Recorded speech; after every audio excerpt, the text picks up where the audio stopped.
하나님의 말씀은 사도행전 12장 1절에서 25절입니다. 사도행전 1장 12장 1절에서 25절. 그때 헤롯 왕이 손을 들어 교회 중에서 몇 사람을 해하려 하여 요한의 형제 야고보를 칼로 죽이니 유대인들이 이 일을 기뻐하는 것을 보고 베드로도 잡으려 할세 때는 무교절 기간이라. 자금에 옥에 가두어 본인 내식인 내 패에 맡겨 지키고 6월절 후에 백성 앞에 끌어내고자 하더라. 이에 베드로는 옥에 갇혔고 교회는 그를 위하여 간절히 하나님께 기도하더라. 헤롯이 잡아내려고 하는 그 전날 밤에 베드로가 두 군인 틈에서 쇠사슬에 매어 누워 자는데 파수꾼들이 문 밖에서 옥을 지키더니 호련히 주의 사자가 나타나며 옥중에 광채가 빛나며 또 베드로의 옆구리를 쳐 깨워 이르되 급히 일어나라 하니 쇠사슬이 그 손에서 벗어진지라. 천사가 이르되 띠를 띠고 신을 신으라 하거늘 베드로가 그대로 하니 천사가 또 이르되 겉옷을 입고 따라오라 하되 베드로가 나와서 따라갈새 천사가 하는 것이 생시인 줄 알지 못하고 환상을 보는가 하니라. 이에 첫째와 둘째 파수를 지나 시내로 통한 쇠문에 이르니 문이 저절로 열리는지라. 나와서 한 거리를 지나매 천사가 곧 떠나더라. 이에 베드로가 정신이 들어 이르되 내가 이제야 참으로 주께서 그의 천사를 보내어 나를 헤롯의 손과 유대 백성의 모든 기대에서 벗어나게 하신 줄 알겠노라 하여 깨닫고 마가라 하는 요한의 어머니 마리아의 집에 가니 여러 사람이 거기에 모여 기도하고 있더라. 베드로가 대문을 두드린데 로데라 하는 여자아이가 영접하러 나왔다가 베드로의 음성인 줄 알고 기뻐하여 문을 미처 열지 못하고 달려 들어가 말하되 베드로가 대문 밖에 섰더라 하니 그들이 말하되 네가 미쳤다 하나 여자아이는 힘써 말하되 참말이라 하니 그들이 말하되 그러면 그의 천사라 하더라. 베드로가 문 두드리기를 그치지 아니하니 그들이 문을 열어 베드로를 보고 놀라는지라. 베드로가 그들에게 손짓하여 조용하게 하고 주께서 자기를 이끌어 옥에서 나오게 하던 일을 말하고 또 야고보와 형제들에게 이 말을 전하라 하고 떠나 다른 곳으로 가니라. 날이 샘에 군인들은 베드로가 어떻게 되었는지 알지 못하여 적지 않게 소동하니 헤롯이 그를 찾아도 보지 못하며 파수꾼들을 신문하고 죽이라 명하니라. 헤롯이 유대를 떠나 가이사라로 내려가서 머무니라. 헤롯이 두로와 시돈 사람들을 대단히 노여워하니 그들의 지방이 왕국에서 나는 양식을 먹는 까닭에 한 마음으로 그에게 나와 왕의 침소 맡은 신하 블라스도를 설득하여 화목하기를 청한지라. 헤롯이 나를 택하여 왕복을 입고 단상에 앉아 백성에게 연설하니 백성들이 크게 부르되 이것은 신의 소리요 사람의 소리가 아니라 하거늘 헤롯이 영광을 하나님께 돌리지 아니하므로 주의 사자가 곧 친히 벌레에게 먹혀 죽으니라. 하나님의 말씀은 황강하여 더하더라. 바나바와 사울이 부조하는 일을 마치고 마가라 하는 요한을 데리고 예루살렘에서 돌아오니라. 하나님 아버지 은혜를 감사합니다. 이 놀라운 사도행전의 말씀을 이렇게 열어주시니 감사를 드립니다. 우리 주 예수 그리스도의 이름으로 감사하며 기도드리옵나이다. 아멘. 자, 이 본문을 이제 베드로 기사가 거의 마무리됩니다. 마무리되고 이제 13장부터는 바울이 주도하는 선교 여행으로 넘어가게 되는데, 자, 이 구조를 한번 보세요. 자, 이거를 본문 내용에 들어가 버리면 이게 안 보여요. 자, 우리가 어제 봤던 11장 마지막 절 보세요. 11장 마지막 절. 자, 이 구조를 보세요. 11장 30절 바나바와 사울이죠. 자, 오늘 읽었던 12장 마지막 절 25절 바나바와 사울입니다. 이렇게 샌드위치 구조로 되어 있어요. 제가 성경을 계속 교차됐고 또는 샌드위치, 인크로지오 전부 같은 말씀드려요. 카이스무스, 교차됐고. 자, 그러면서 그 안에 뭐가 들었냐? 그 안에 12장 1절에 헤롯이 나와. 헤롯 아그리파가는 우리 복음서에 나오는 헤롯의 그 아들이에요.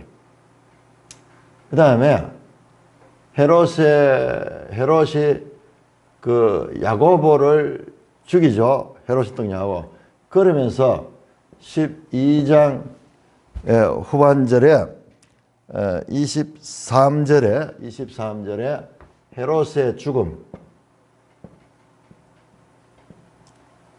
헤롯의 죽임. 다른 사람을 죽이고 야고보 사도를 죽이고 베드로도 죽이려고 이제 했던 자가 그 안에서 죽습니다. 그 안에 뭐가 있냐 그러면은 12장 2절부터 베드로 기사가 기적적으로 그 감옥에 갇혔는데도 천사가 또 두 번째죠. 베드로는 5장에서도 그 감옥에 갇혔는데 이 천사가 베드로를 끌어내죠. 이번에 두 번째 베드로기서요. 자, 이렇게 정교하게 바나바와 사울, 그다음에 그 안에 이제 헤롯이라는 박해 보세요. 바로 앞에 뭐가 있냐? 11장 29절 한번 보세요. 11장 29절, 11장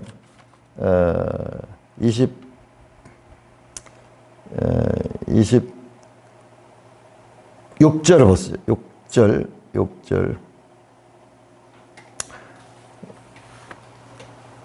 12장 22절부터 26절까지 보면요. 예루살렘 교회가 바나바를 안디옥에 보니까는 안디옥에 큰 무리가 죽게 다 있다. 24절에 그래서 둘이서 바나바와 사울이 안디옥에서 큰 무리를 가리켰고 비로소 그리스도인이라는 일컬음을 받게 된 성숙과 그 다음에 성장 양적으로도 교회가 든든히 서갑니다. 든든히 서. 그 다음에 오늘도 보면은 24절에 하나님의 말씀은 흥하였다 아니라 한 달락마다 이 말씀이 행진하고 있고, 그 다음에 이제 거기에 대한 대적들이 나오죠. 헤롯이 이번에 나오죠. 우리 그 8장에서는 그 스데반의 죽음으로 인해 가지고 박해가 일어났죠. 그러니까 교회가 성장하는 곳에 또한 대적들이 일어나서 박해를 하고, 그것을 또한 하나님께서 성령으로 역사해 주셔서 그것을 이겨내면서 계속 박해와 장애물들이 있음에도 불구하고 그것을 무너뜨리고 계속 전진하는 이야기예요. 전진하는 이야기. 그 가운데 이제 바나바와 사울이 이제 등장하고 있는 이야기. 요 구조 안에. 그러면 13장부터는 이제 바나바와 사울 이야기로 쭉 얘기 나옵니다. 물론 베드로가 또 한번 중간에 나옵니다만은 15장에 15장에서 그 베드로가 예루살렘 공의회 결정적으로 바울과 바나바가 이제 교회를 하다 보니까는 계속해서 이제 그 할례 문제, 그 유대교와 기독교 이 관계가 이게 정립이 안 되니까는 그래서 혼돈되고 그래서 예루살렘 공의회에다가 그 문제를 제안해 가지고 그 이 오늘날 치면은 총회 차원에서 결판을 내려달라. 그래서 그때 베드로가 나와서 이신칭이 할례 받을 필요도 없고 이방인들에게도 이제 구원을 받는 그런 하나님의 새로운 경륜을 설명합니다. 거기에 등장하지만은 이제 베드로 기사는 사라집니다. 사라집니다. 자, 지금까지 보시면은 사도행전 전반부 12장 오늘 읽었던 본문까지가 성경학자들은 이걸 전반부라 보고 13장부터 후반절 뭐로 구별하느냐? 12장까지는 베드로 기사가 중심이 되어 있고 그 다음에 13장부터는 마지막 장까지 바울 기사가 중심이 됩니다.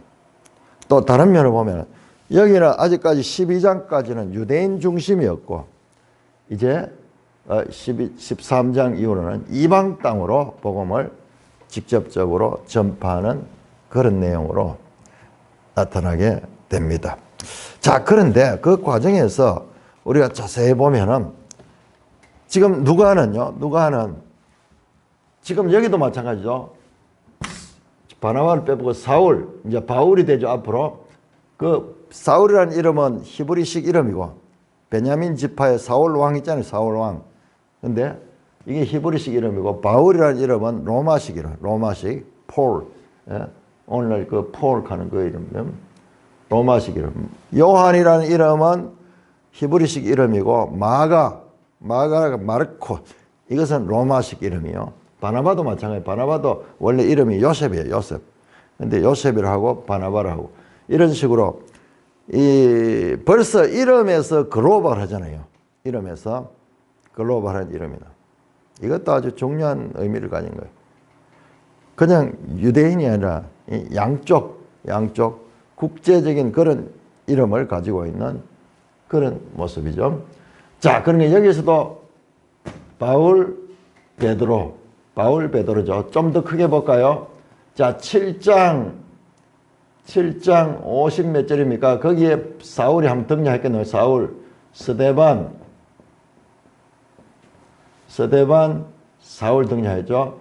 8장 1절, 3절 사울이 등장합니다.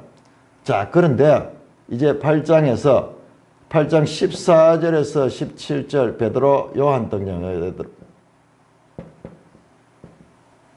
자, 9장에 가면은 9장에 이제 사울 또 나옵니다. 사울이 회심하는 이야기죠.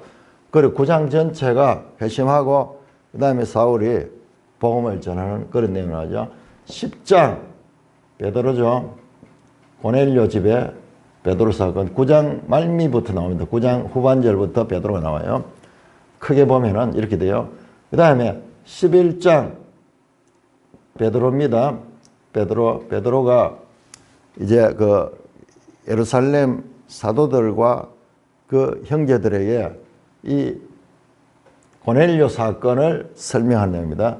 자, 12장. 자, 11장 후반절에 또 사울이 등장했죠. 11장 후반절에 사울, 다소로 가 있던 사울을 바나바가 데리고 와서 1년 동안 가르치는 내용이 나오죠. 그 다음에 12장 다시 베드로, 12장 마지막 25절에 사울이 등장하죠. 13장 가면은 이제 바울이라는 이름도 나오고 쭉 하면서 바울 사도. 그런데 성경을 자세히 보면은 이 누가는 의도적으로 아주 정교하게 그냥 있었던 일들을 기록한 것이 아니고 이것을 정교하게 신학적인 의도를 가지고 기록했는 거예요. 이게 물론 성령의 감동으로 되는 거죠. 자, 우리는 생각할 적에 베드로에서 그 다음에 사울이 슬쩍 등장했잖아요. 슬쩍 등장했다가 베드로는 앞에서 뭐 주도적으로 이때까지 주도했고, 그런데 이제 사울로 베드로로 사울로 이러면서 이제 사울로 넘어가는 것을 보게 됩니다. 정교하게 기록이 되는 거예요. 베드로는 예수님의 수석 제자로 교회의 대표적인 인물이었어요. 그러니까 우리 자세히 보면은 이걸 잘 봐야 돼요.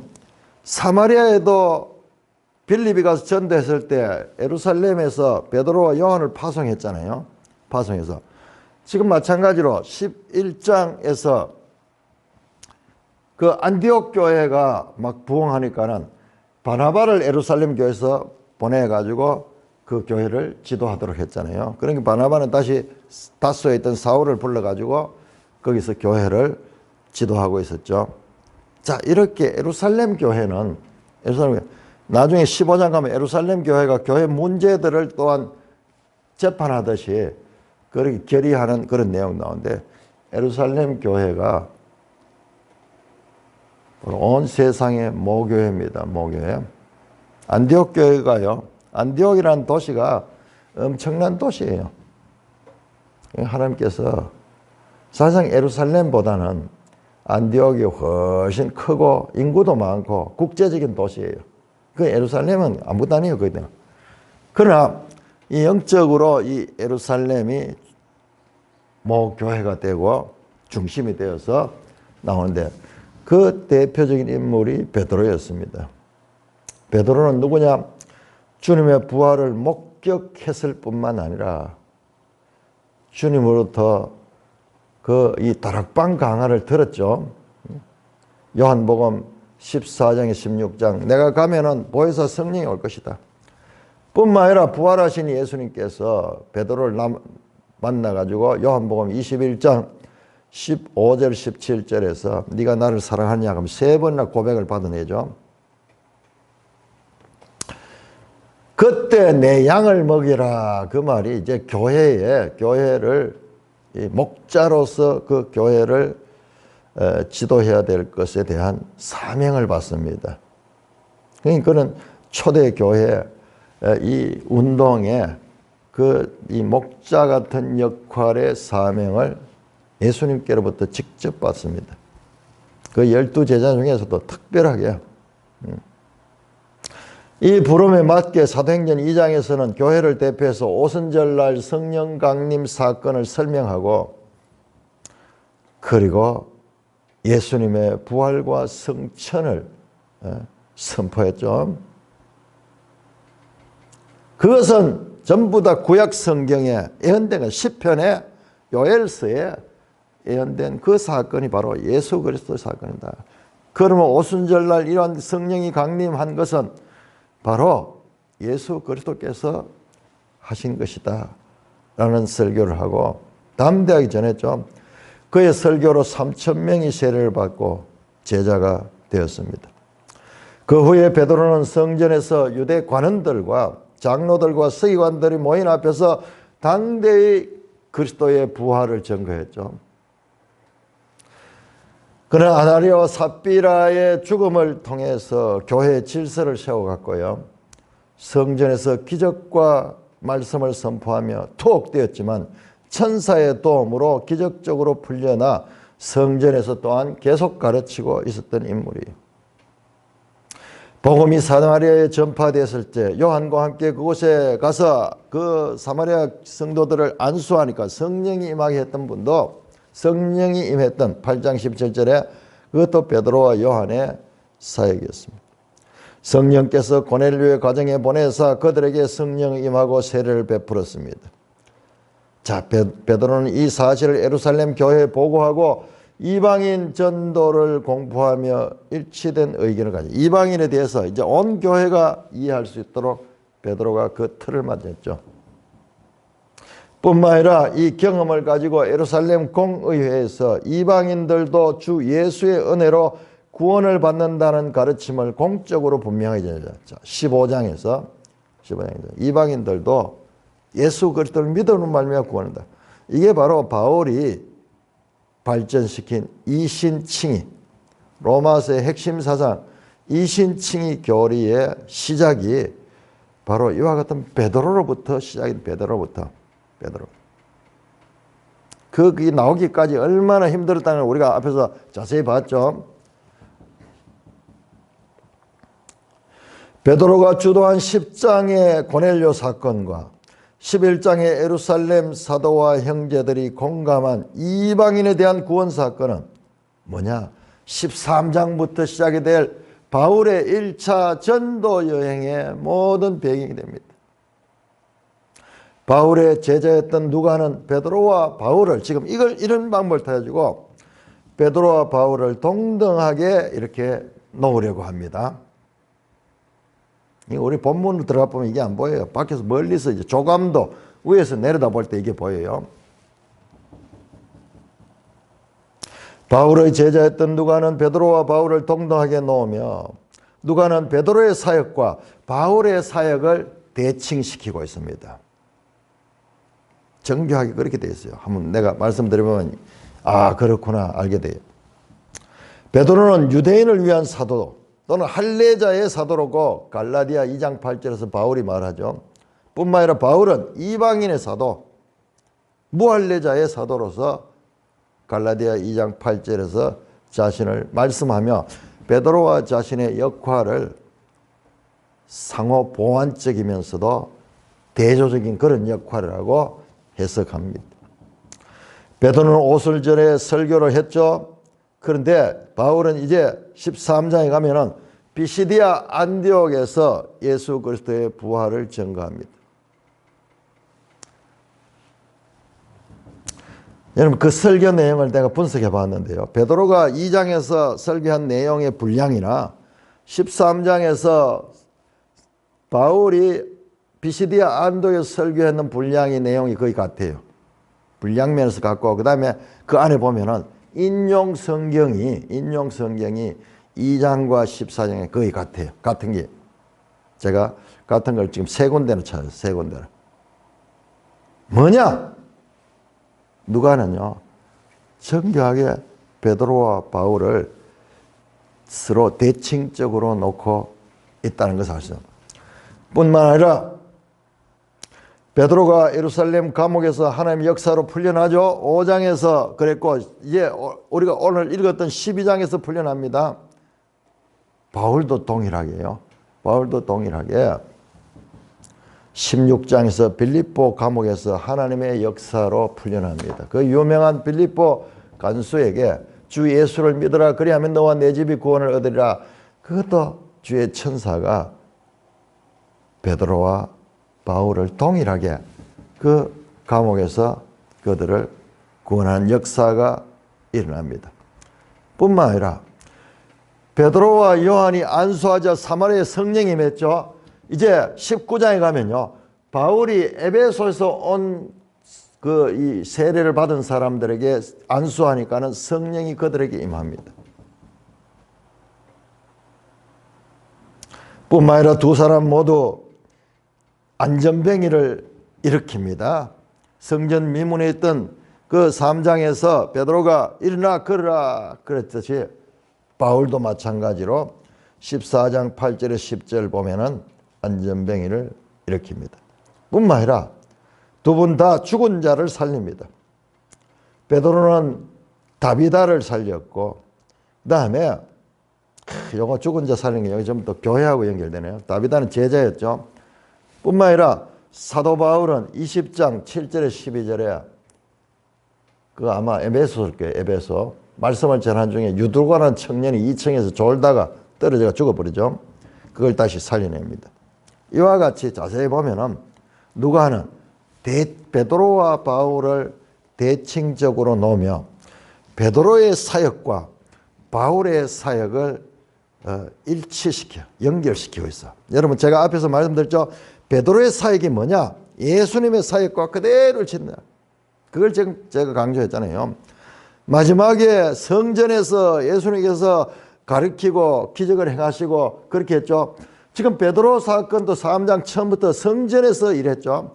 그 다음에 예수님의 기적을 베드로도 행했죠. 그리고 많은 사람들이 이 회심을 하게 했죠. 공회 앞에 담대히, 예수님이 공회 앞에 담대히 대응했듯이 베드로도 담대히 대응하며, 예수님과 베드로가 딱 닮아요. 똑 닮은. 그렇다면은 베드로와 똑 닮은 일을 하는 바울은 예수님과 똑 닮은 얘기예요. 여러분, 바울은 정통성이 약해요. 베드로는 예수님의 12제자 가운데서 가장 대표적인 제자입니다. 그럼 바울은 예수를 만난 적도 없어. 인간적으로. 살아있을 때 뵌 적도 없어. 그러니까 바울에 대해서는 권위가 없어. 그래서 바울 서신을 보면은 계속 자기 권위, 사도된 권위를 인정하는 그런 이야기를 하고, 지금 여기도 보면 이제 안디옥 교회에 있지만은 이 본 예루살렘 교회 여기에 사도들의 인정을 받기 위해서 지금 이제 부조를 전하기 위해서도 거기 갔던 것도 그런 것의 일환이었고, 하나님께서는 작은 예루살렘과 그 대표적인 베드로와 바울을 연속해서 바울도 동일하게 주님의 명령을 따라 일을 하고 있다는 것을 의도적으로 연결시키고 있어요. 우리는 자꾸 이런 걸 어떻게 비교하냐 그러면, 베드로하고 바울하고 누가 더 권위가 있는가, 누가 더 중요한 인물인가, 이런 걸 자꾸 비교하려고 하는데, 그거는 무엇과 같으냐 하면 예수님의 제자들이 그 예수님께서 예루살렘에 죽으러 가시는데도 자기들끼리 누가 더 크냐 하는 거 똑같아요. 우리 뭐 나만 그런지 모르겠지만은 계속 베드로와 바울을 비교하면서 누가 더 크냐 그렇게 보는 것 같아요. 그거는요, 육적인 생각이에요. 베드로가 절대적 권위예요. 바울이 위대한 일을 했지만 베드로는 주님께로부터 교회의 반석으로 그렇게 지명받았고 그 일을 했던 분입니다. 그래서 천주교에서 베드로를 가장 높여서 교황을 베드로로 하는 건 그건 말도 안 되는 이야기지만, 그럼에도 불구하고 베드로의 중요성을 가리키는 면에서는 우리는 너무 그걸 무시해버려요. 우리는 너무 그걸 무시해버리는데, 그 베드로 수의설과 그리고 이 베드로가 가지는 절대적인 권위는 우리가 인정을 해야 됩니다.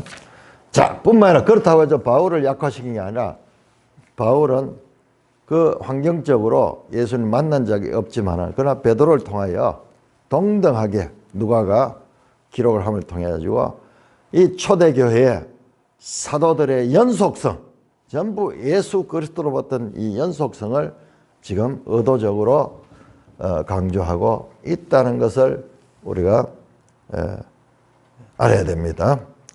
자, 그래서 이제 본문으로 들어가서 12장, 자, 이런 의도를 가지고 있다. 그래서 이와 같이 사울과 베드로, 사울과 베드로, 사울과 베드로 이러면서 이제 사울식으로, 이 뭐냐, 결국은 예루살렘과 온 유대와 사마리아와 땅끝까지 이르러 내 증인이 되려 했던, 전부 다 이게 뭐냐, 예수님의 그 명령에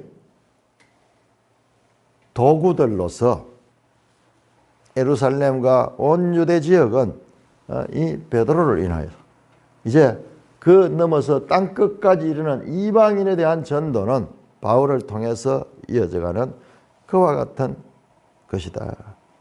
동일하게 예수님의 명령에 지금 순종하는 사도들의 모습을 우리가 볼 수가 있습니다. 자, 본문 보겠습니다. 그때 헤롯 왕이 손을 들어, 갑자기 또 헤롯 왕이 등장하죠. 자, 헤롯 왕이 누구냐 그러면은, 이 사람은 헤롯 아그리파, 우리 지도 한번 볼까요? 282쪽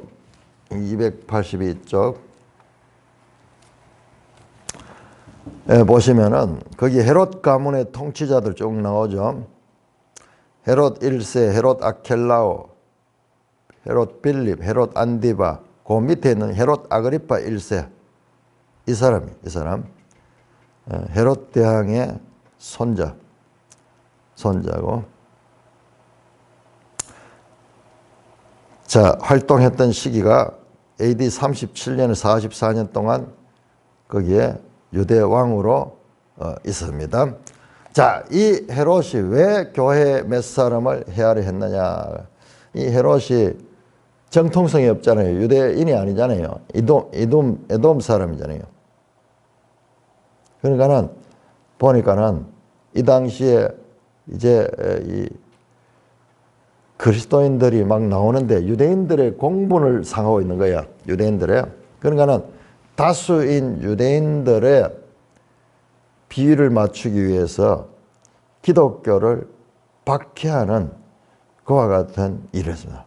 교인들이 속에서 부글부글 끓는데 유대교인들이 근데 그 가려운 데를 긁어주면은 자기가 이 정치적으로 입지가 든든히 설 것 같은 생각에서 정치적 행동이죠. 몇 사람을 해하려고 대표적으로 시험용으로 딱 그것도 아무나 아니고 주도적인 사람, 대표적인 사람 그걸 제거해버리면은 이 운동이 사그라들 것이라고 생각하고 정치적 판단을 하고 요한의 형제 야고보를 칼로 죽였다. 이 요한의 형제 야고보가 누구냐 그러면 바로 베드로, 야고보, 요한 이 12제자 가운데 항상 주님과 함께 했던 그 세 사람입니다. 자, 우리 마태복음 17장 한번 보겠습니다. 마태복음 17장 1절 엿새 후에 예수께서 베드로와 야고보와 그 형제 요한을 데리시고 따로 변화산에 갈 때 세 사람을 데려갔는데 그 가운데 한 사람이 바로 야고보입니다. 야고보를 죽였다. 12사도 가운데 가롯 유다가 자살했고 이제 박해로 인해서 죽임을 당한 순교를 당한 사람은 이 야고보가 처음이에요. 그러니까 요한의 형제 야고보 이 사람은 형이야. 형. 그러니까는 이 예루살렘 교회 지도자 가운데 대표적인 인물이야. 야고보를 죽였습니다. 그러니까는 유대인들이 와 좋아하는 거예요. 자기들의 눈에 가시를 뽑아주는 거죠. 그러니까는 이번에는 베드로도 죽이려고 베드로를 잡았습니다. 때는 무교절 기간이라 무교절. 자, 여러분 보세요. 앞에서도 말씀드렸듯이 또 베드로와 예수님을 연결시키고 있잖아요. 예수님이 어떻게 이 6월절에 돌아가시죠. 무교절은 6월절과 연결되어 있는 기간이죠. 그래서 잡음에 옥에 가두어 군인 내식 내패에게 맡겨 지키고 6월절 후에 백성 앞으로 끌어내고자 하더라. 여러분 마가복음 14장 2절 보면 똑같이요. 이 공회에서 어떻게 하냐 그러면은 예수님을 잡아가지고 6월절에는 말자 하더라. 왜냐하면 사람들이 그때 너무 많이 와가 이렇게 해서 그걸 피하려고 그랬죠. 그렇지만은 6월절에 예수님을 결과적으로는 그 6월절에 죽이죠. 지금 여기도 보세요. 6월절 후에 백성 앞에 끌어내고자 하더라. 이 절기 후에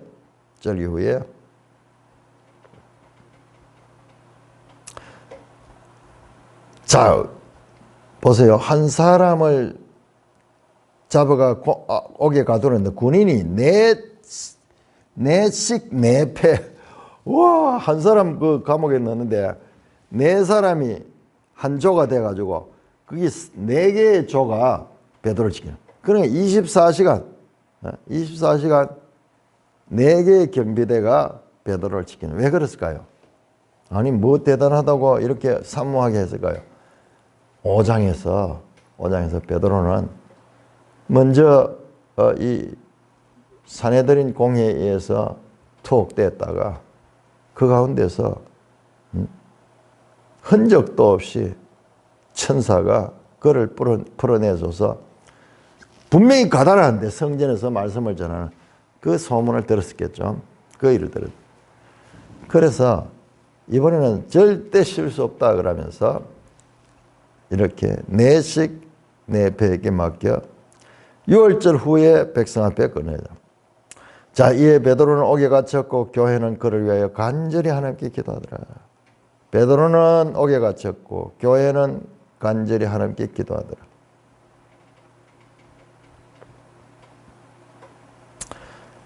자, 야고보는 참 12제자지만 하나님께서 그를 좀 살려주면 좋을 텐데 왜 죽도록 그냥 버렸을까? 이게 하나님 뜻이에요. 하나님 뜻이. 그래, 하나님 뜻은 우리가 알 수가 없어. 알 수가 없어. 스데반의 죽음이 한 사람의 죽음으로 끝나지 않고 하늘에 밀이 떨어져 수많은 열매를 맺듯이 우리가 알 수 없는 그런 일들을 하고 있습니다. 그럼 베드로는 그와 달라. 베드로는 야고보와 달리 천사가 와서 그를 구출합니다. 6절입니다. 헤롯이 잡아내려고 하는 그 전날 밤에, 그러니까 사형시키려고 6월절 지나고 이제 죽이려고 그렇게 했던 그때 베드로가 두 군인 틈에서 두 쇠사슬에 매여 자는데 두 군인 틈에서 그 바로 옥 안에 군인들이 옆에 좌우로 지키고, 그 군인도 잠들고 베드로 잠들어서, 그것도 두 쇠사슬에 매여 누냐. 어쩌면은 이 쇠사슬을 군인들하고 같이 묶어놨는지도 몰라요. 파수꾼들이 문 밖에서 옥을 지키고, 안에는 그렇게 같이 이렇게 좌우로 쇠사슬에 묶여가지고 있고, 밖에는 또 파수꾼들이 지키고 있고, 호련히 주의 사자가 나타나며 옥중에 광채가 빛나며, 또 베드로의 옆구리를 호련히. 참 이것도요, 제가 앞에서 말씀드렸죠. 베드로와 바울을 이 누가는 은연중에 자꾸 서로 대칭적인 존재로서 하듯이 지금 똑같은 이 표현이 호련히 9장 3절에 바울이 이 다메섹으로 가다가 호련히 주의 임재 앞에 그가 강렬한 빛을 봤듯이 지금 여기도 마찬가지로요. 호련히 주의 사자가 나타나며 옥중에 광채가 빛나며, 지금 은연중에 이 베드로 사건과 바울 사건을 서로 평행을 시키면서 또 베드로의 옆구리를 쳐 깨워 이르 급히 일어나라. 그러자 쇠사슬이 그 손에서 벗어지더라.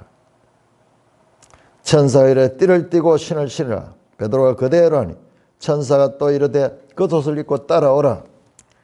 베드로가 나와서 따라가서 천사가 하는 것이 생신인 줄 알지 못하고 환상을 보는 거더라.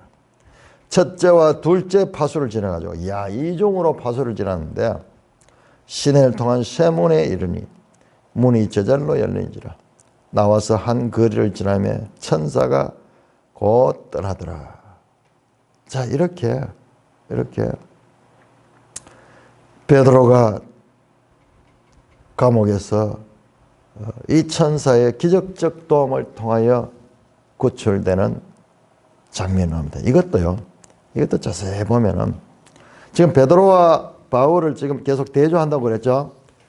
이제 나중에 보면은 요한복음 사도행전 21장에서 23장까지 보면 바울이 투옥되는데 그 감옥도 이 같은 감옥일 수 있어요. 이게 지금 안토니오 요새에 있는 감옥이야. 예루살렘에 성전 가까이 있는 그 감옥이야. 바울이 투옥된 것은. 그러나 베드로는 천사의 도움으로 풀려나지만 바울은 그런 도움을 받지 말고 로마로 끌려갑니다. 로마로.